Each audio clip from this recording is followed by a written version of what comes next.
Okay, for this PowerPoint, we're going to quickly talk about the 1950s post-World War II American society. A lot of people call it the Golden Age or the Affluent Society.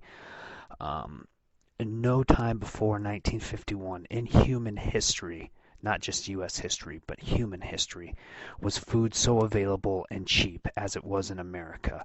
Um, the United States economy expanded larger than any economy in history before that. Uh, there were stable prices, there was low unemployment, and really the standard of living kept rising and rising until 1973 when the Middle Eastern oil crisis uh, kind of brought America back down a notch. And we'll discuss that later. But for 24, 25 years, America grew like no other country in the history of the world.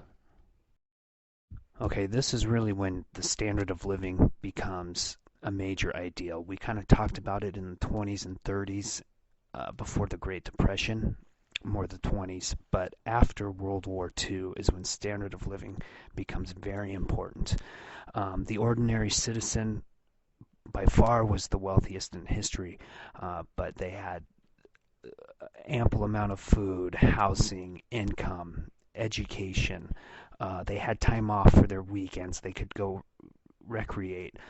Almost all lived better than their parents or grandparents. They had TVs, they had air conditioning, automatic dishwashers, long distance telephones, travel by plane. This is a fairly recent development, traveling by plane. Um, Also, the economy began to change. People began moving west to Seattle, Portland, LA, San Francisco, into the Rockies for government jobs such as building missiles, airplanes, radar, ships, military bases. A lot of the military bases are in the Rockies and west. And also, this is the height of U.S. manufacturing, but unfortunately, that will start to go down before anything else. Um, the South even changes as machines come down there and industry begins to move south, and agriculture they begin to shift from the labor intensive cotton into soy and poultry.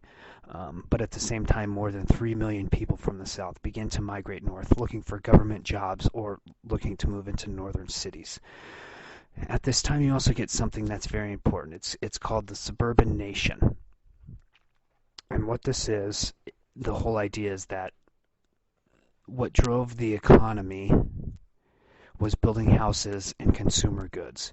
So you shift to the suburbs outside of the cities to create demand for all these things. In the 1950s, moving out of the city, suburbs doubled. Um,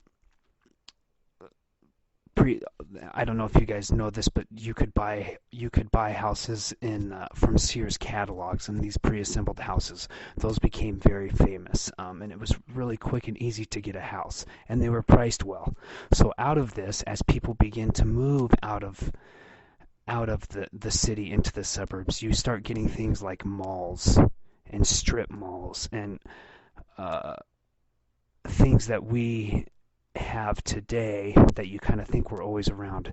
Some of this stuff is quite a very new phenomena. Okay, and the whole point of this is that people began to drive everywhere. This is when America really becomes a nation of citizens that drive. This transforms all of the daily life and habits. So you commute a lot, you take vacations, and this also alters the landscape of America because this is when you start getting motels, fast food. The reason why a lot of people argue America is the king of fast food is because when you're driving, it's so big, and when you drive so much, it's easy to stop and get something to eat and then head out. So you start to see fast food drive-ins. Uh,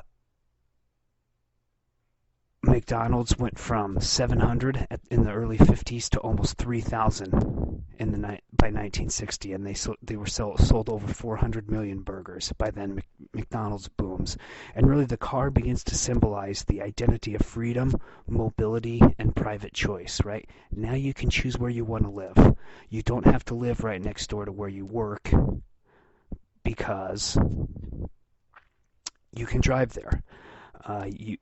People begin leaving the urban landscape for the open road, so to speak. And really where this happens the most is California. Three and more to the west, but eventually people just begin migrating to California.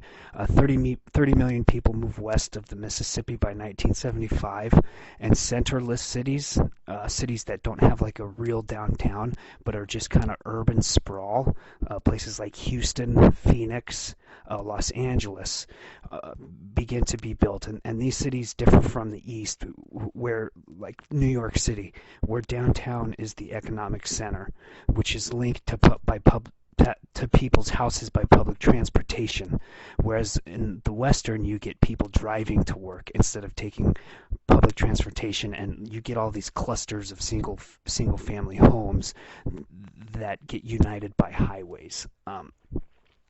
At the same time, you get a shift from radio to TV in the 1950s. It becomes a TV world. And this is when advertising becomes huge. I hope you've all seen Mad Men. That is exactly what that show is about. Because by the 1950s, 9 out of 10 families had a TV, which is a very large number, considering at the beginning of the 1950s, almost 1 or 2 families out of 10 had a TV. By the end of the 1950s, 9 out of 10. And it became the common source for entertainment and also for news. And so this also changed Americans' eating habits, right? You get frozen food. And with a very few exceptions, what people were watching were Leave It to Beaver, women. All these shows were about women who work at home, you have the 2 kids, the dad goes to work, he comes home, the father and the wife, the husband and wife sleep in different beds, that kind of thing. For the most part, that's what 1950s television was about.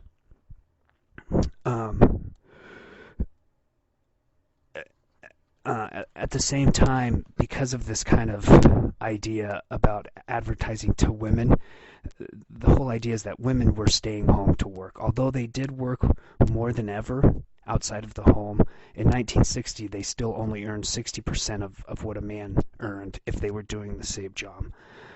So really, even by the end of the 1950s, all things were pointing to staying at home. The average age of marriage was 22 for a woman.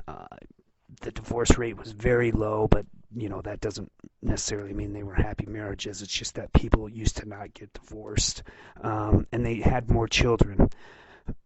And this was also a low time of immigration into the United States, so they're having more children, and there's a lot of work to be done. And even though migration kind of stymies in the 1950s, the U.S. population went up 30 million, and feminism kind of disappears for a while. We talked about feminism in the 20s and the 30s and how it was starting to gain speed. In the 1950s, feminism kind of goes away for a decade. It'll be back though. And one thing that this suburban nation does is it really begins to segregate the nation, not by laws, but just by who moves where. The suburbs kind of create rigid boundaries. Even in suburbia, there are distinctions. For example, as late as 1990, nearly 90% of suburban whites lived in communities with no other people but white people in their immediate community. So that tells you that people who had money to buy cars, own TVs, own dishwashers, things like that, they were the people that moved into these suburbs, while the people who couldn't afford those things and had to use public transportation usually stayed in the cities. And it's not this a lot.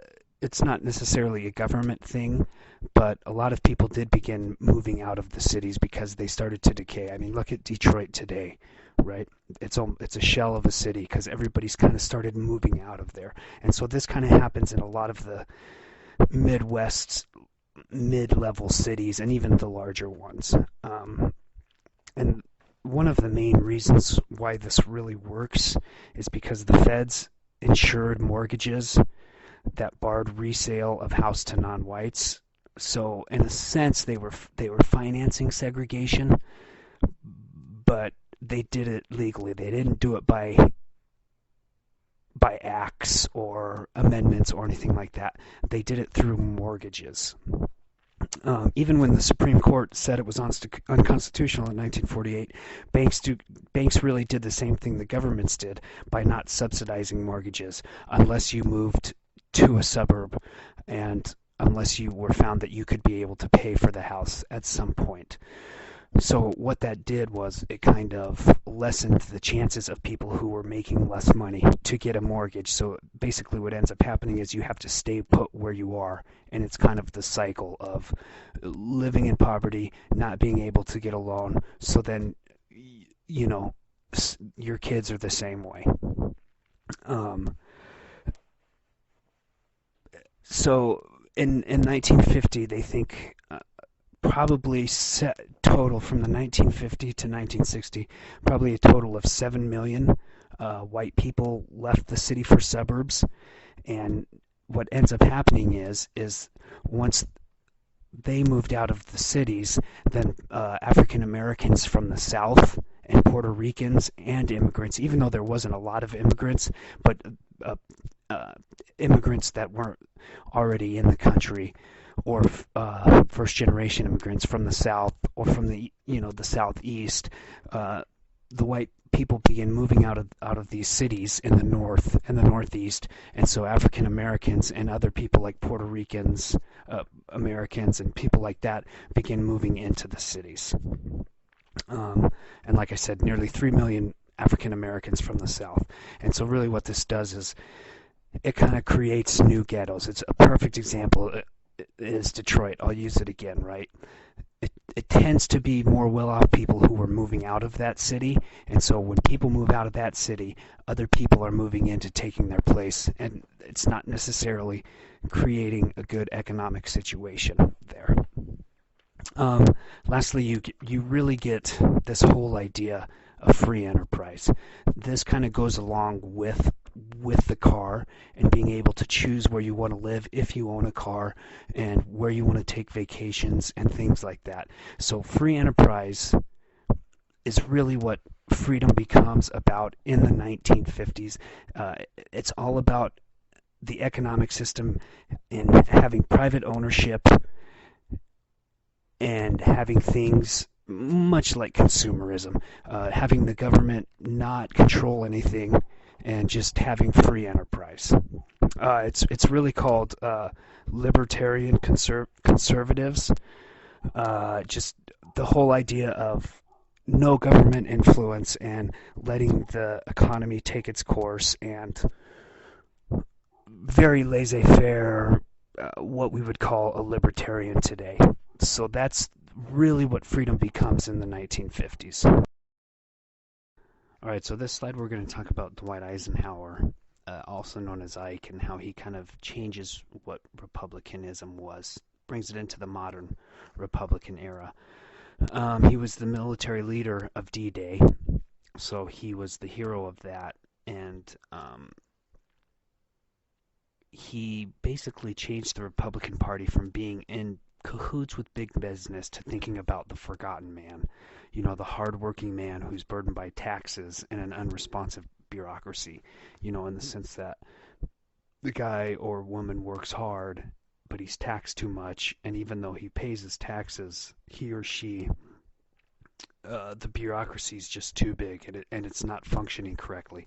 So you can ask for something or go somewhere, and everything is slow and muddled. In 1952 was the presidential election, and this is really when TV start becoming a big thing, and the candidates basically are coming into every home, and the whole thing was you're selling the presidency like toothpaste now, right? Instead of listening to them on the radio and reading what they say in the newspaper, you're actually seeing them. And so advertisements come with this. And so now the presidency has become this big business type of thing. Interestingly, interestingly enough, the Republican Party at this time was very unpopular, but he won his two elections quite easily without a majority in Congress.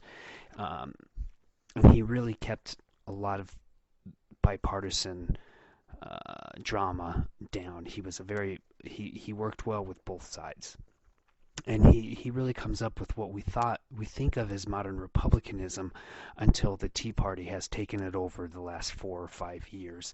Uh, this is the first time in 20 years that there is a Republican in office, and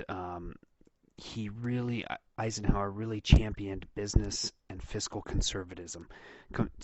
He scaled back the government spending on the military, and he even championed the phrase military-industrial complex. And basically what he says is, in his speech about that, he says, every gun that is made, every warship launch, etc., signifies theft from those who hunger and are not fed. Everybody thinks because he was in World War II and he was a military leader that he was a big kind of cold warrior, but in fact he was kind of the opposite of that. He saw what war did to people, and he tried to scale back stuff. He even expanded many New Deal programs, such as Social Security, and he presides over the biggest public works in the history of the United States, which was building the 41,000-mile interstate that we know of as today. A lot of people argue the interstate was built for safety in the Cold War, so if a nuclear apocalypse was supposed to happen, people could get out of cities easier and quickly and move somewhere else to get away from it. But you also had the auto industry, oil industry, home builders, and construction people also benefiting from this. So really he used government money to stimulate the economy, much like FDR did. He also came up with the National Defense Education Act in 1957, which was the first time in history that the government helps with higher education. And this was because in 1957, the Russians launched Sputnik into space. So he really wanted people to start going to college for engineering and the like, so the United States wouldn't fall behind in the space race. At the same time, he was elected in 1952, and one of his main things was that he was going to end the Korean War, which he actually does. But even though the Korean War it's actually still going on, it ended in an armistice or a ceasefire. So technically, the Korean War is still going on, and I think America has 25 to 30,000 soldiers still stationed on the demilitarized zone on the 38th parallel. At the same time, even though he was trying to scale back government spending, this is also the time for massive retaliation and MAD. MAD was an idea that came from his Secretary of State, Dulles, and it's mutually assured destruction. And this is kind of something that we follow throughout the Cold War until the Cold War ends. Basically, all mutually assured destruction is the idea that if we build bombs and they build bombs and they start firing bombs, then we're going to start firing bombs, and then we're both just going to kill each other. So this is kind of when the arms race really begins. The whole idea of if we have more bombs than them, that will deter them from launching, because then they'll know they die too. This is also the time during the Cold War where you started training children what to do if there was a nuclear attack by the Russians. Get under your desk or go to bomb shelters that were being built. You had school drills, etc., because everybody in the 1950s believed that it was imminent. What they were training for was to make sure that they survived it. Okay, they all thought it was coming at some point, so instead of trying to stop it, which Eisenhower did, he wanted to make sure that the United States was ready for it with nukes, but that the general population was also ready for it. But he got a break in 1953 because actually Joseph Stalin died and Khrushchev came to power. And in 1956, Khrushchev kind of anti-Stalinizes. This isn't too much about America, but it's important to realize that Khrushchev kind of rolls back what Stalin had encountered. And Ike and Khrushchev met a couple times trying to thaw the relations between each other. Um, so there was that going for Eisenhower as well. Although in 1956, the Soviet Union also invaded Hungary, but at the same time, Eisenhower really was a good diplomat and trying to thaw relations between the Soviet Union and the United States. Um, at this time, you also get this idea of mass society, um, and this is when people started to really turn, because we talked about the New Deal earlier, and kind of the Cold War, the beginnings of the Cold War and World War II. And this mass society is really when people start taming down and looking into their private sphere for freedom rather than the public. Right? People in the 1950s kind of stopped looking at the government for help. The New Deal and World War II had gotten the United States out of the Depression, and so now it was kind of back to things as usual. And this is when the 1950s America became very placid, and there were very few dissenters. We'll talk about in the 60s and 70s when people really start organizing against the government again, against government policies, and looking for rights and things like that, especially the civil rights movement as well. Um, People also started talking about corporate leaders, CEOs, politicians, military men, and they were called these power elite type of people. Um, these were the people who were keeping the nation happy and making democracy obsolete. These are what people were talking about in the 1950s. Kind of the same thing that we talk about today, maybe the 1% as opposed to the 99%. These really big, important people who are kind of running the nation, so to speak. This is what these people were talking about. Um, and you also start getting what people call organization men, uh, who were incapable of independent thought, because a lot of what people were doing in the 50s and 60s and into today was monotonous, and people kind of stopped thinking for themselves. Um, you know, on the line, if you're making, I don't know, Dell computer parts, right? You have one certain job to do, and that's the only thing you do day in, day out. And people in the 1950s, some people are starting to talk about this, saying this isn't what should be going on. But in the larger sense, there were no major rebellions against this type of thing. You also get the baby boomers who are starting to have kids in the late 1950s. So the baby boomers are the kids who were born during World War II and right after. So with that being said, with that being said, a lot of these kids are becoming teenagers, and especially the late 1950s, and they're coming of age, and you're getting movies like The Blackboard Jungle with Sidney Poitier and Rebel Without a Cause with James Dean, right? The ultimate expression of 1950s, late 1950s kind of rebellion against, I don't want to be what my parents were, and kind of this whole idea of an alienated youth, and it spurs the idea of what people call juvenile delinquency today. So you kind of get a feeling at the end of the 1950s that things are starting to change.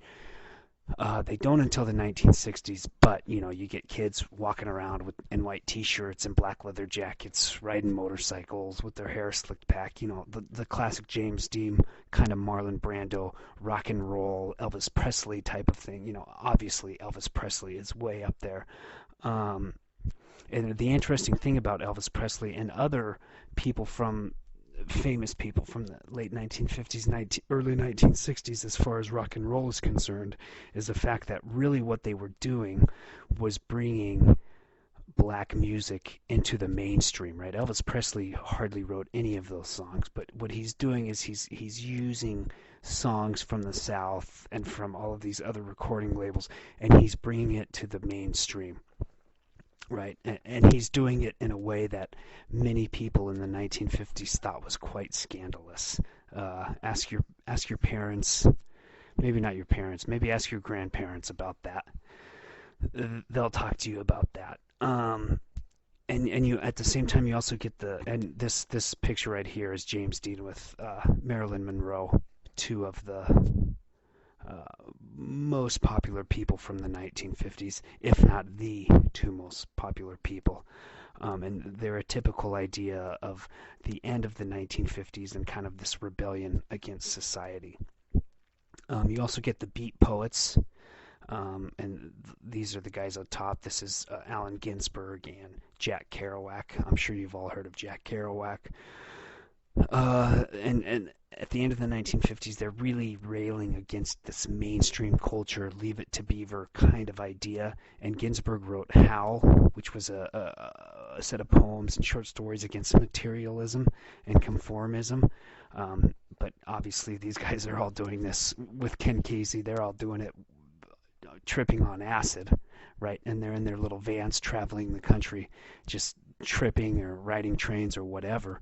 But they're at the end of the 1950s. The point is these guys are starting to say we don't want this type of homogenized society, suburban kind of society. Same thing with Jack Kerouac. He wrote On the Road, which is probably the most popular beat book in the history of the United States, and he's kind of talking about the same thing. He's talking about materialism, suburbanites, and he's saying don't just wake up 2 hours before work, drive to your 9 to 5 job that you don't have to think about, drive home, have dinner with your kids, watch TV, and go to sleep. Right? He's saying don't do that because that's what America is becoming. He says be impulsive about things.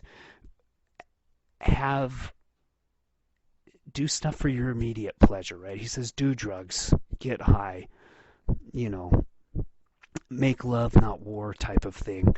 He's saying what's happening is we're all becoming automatons. We're all becoming the same person, and that's not what should be happening.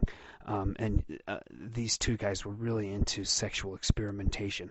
So the reason why the beats are kind of, even the beatniks, and even though a lot of times they were so high, it's hard to understand what they're trying to say, is the fact that they kind of start this whole idea that even though America is as affluent as any society has ever been in the history of the world, people are becoming the same. And he's through advertising, through consumerism, through suburbs, all of these things, fast food, malls.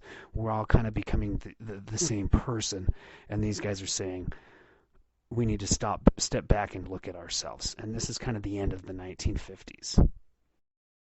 All right, so lastly, we're going to talk about the freedom movement that turns into the civil rights movements of 1960, but it really begins in the 1950s. The 1960s is when everything starts hitting the fan, but it had a basis for this. Really, it came as a big surprise to a lot of people, and really the only place where the whole freedom movement for civil rights was working was in Southern black churches. They kind of came up with this militant but very non-violent at the same time assault on segregation, the whole separate but equal thing that we've already talked about. It really starts to flourish in Southern, mostly African American churches in the 1950s. While other people who lived in the suburbs and most people in America were benefiting from this post-war economic boom. In the 1950s, half of all African Americans still lived in poverty. In the signs, you still had very big signs of separate but equal.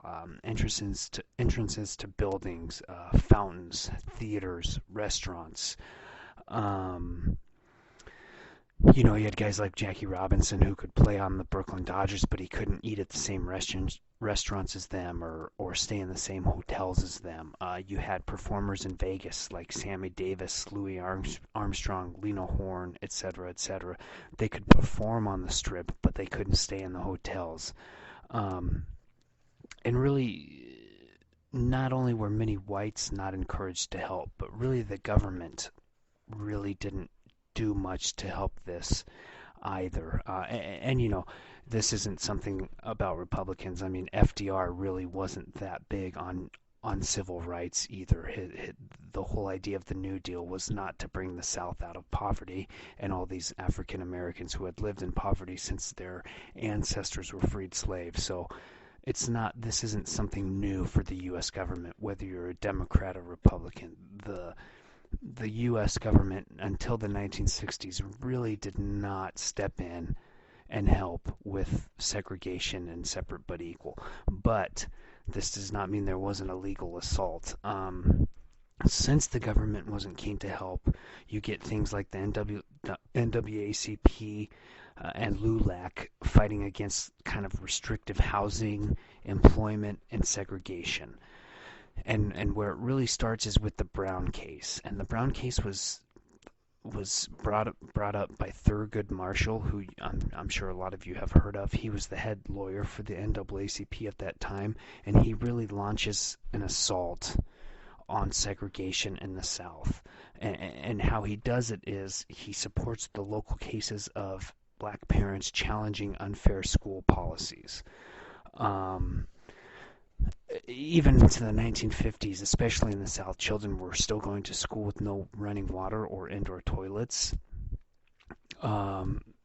Sometimes the teachers had chalk, sometimes they didn't, this kind of thing, mostly in African American schools in the South. And so what Thurgood Marshall does is he puts 5 cases together to make one big case in South Carolina in 1952. And really, what comes out of this is Brown versus Board of Education, which is one of the landmark court decisions, maybe in the modern history of the United States. And the reason why it's Brown is because he was first alphabetically. And really, what Brown versus Board of Education was about was Mr. Brown's 3rd grade daughter was forced to walk across dangerous railroads rather than being allowed to attend the white school that was sitting right next to their house, right? And so the whole separate but equal thing was basically segregation, like you guys have already talked about. She wasn't allowed to go to the school that was right next to her, literally right next to her. And so this is what becomes Brown versus Board of Education. And the whole idea was attacking separate but equal. And even Eisenhower was like, we need to look at this, make sure it goes to the Supreme Court. So 2 years later, in 1954, Earl Warren, who was actually the ex-internment governor of California, but became a human internment of Japanese Americans during World War II, becomes a human rights activist after the war because of what he saw. He is the head of the Supreme Court, and this is what is called the Warren Court from now on. That's what they're known for. So in 1954, he hears the case and he says this goes against the 14th Amendment. And in the field of education, there is no such thing as separate but equal, because that means it is unequal. So he says schools have to desegregate. And although this took some time, it was really a turning point in American history, especially for the civil rights movement. And this will become known as the Warren Court, and the Supreme Court after this becomes an active agent of social change, no question about it. Right. So he says, the Warren Court, that separate but equal was unconstitutional, especially in the schools. What follows this is what happens in Montgomery, Alabama in 1955. On the 1st of December 1955, I'm sure most of you have heard of this, Rosa Parks, who was a tailor's assistant, who was done with work, riding the bus home, refused to surrender her seat to a white person on the bus. And this was a requirement by local law. She got arrested, and so what happens is after she gets arrested, there's a year-long boycott, and this really begins a mass movement in the South. And even into today, she's known as the seamstress with tired feet, and she really still is a symbol of ordinary people fighting a lot of the Jim Crow laws that were still in place in the 1950s in the South. What a lot of people don't know about her is she was very educated. She was very eloquent. She was a smart woman. She was a political activist. She could vote. She had worked for the NAACP, so she knew what she was doing. So the point being, it's not because she was tired per se, but it was because she was saying, "I'm tired of the law more than anything else," and she said, "This has got to stop," right? And so that I think that even makes it a bit more extraordinary in the sense that she made a political move and it worked.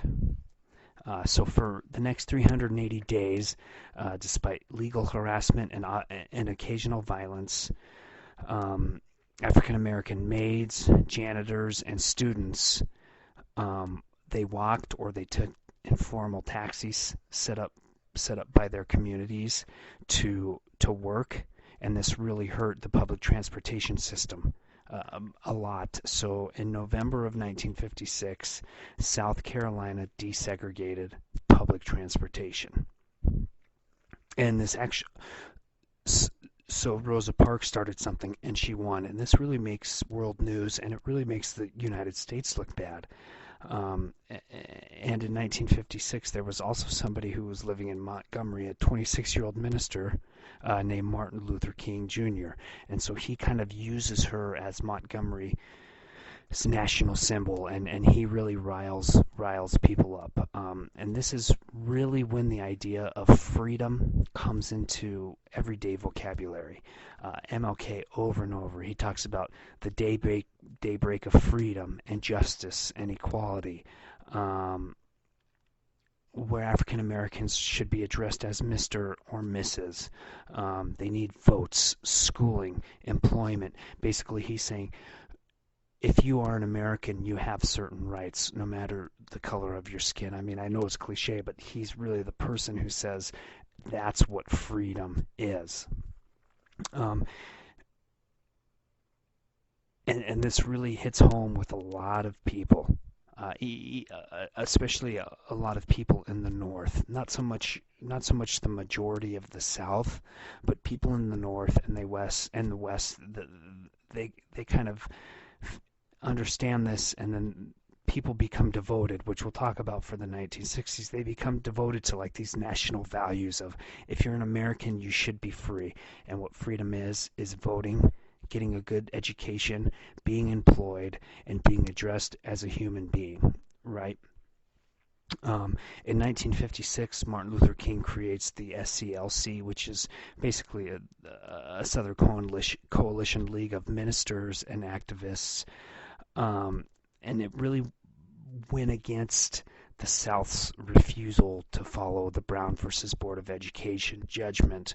And really the government's whole idea, what happens is it's really vague of when it should happen and how it should happen. So even though they had this really huge win in the Supreme Court, people in the South react to it quite slowly.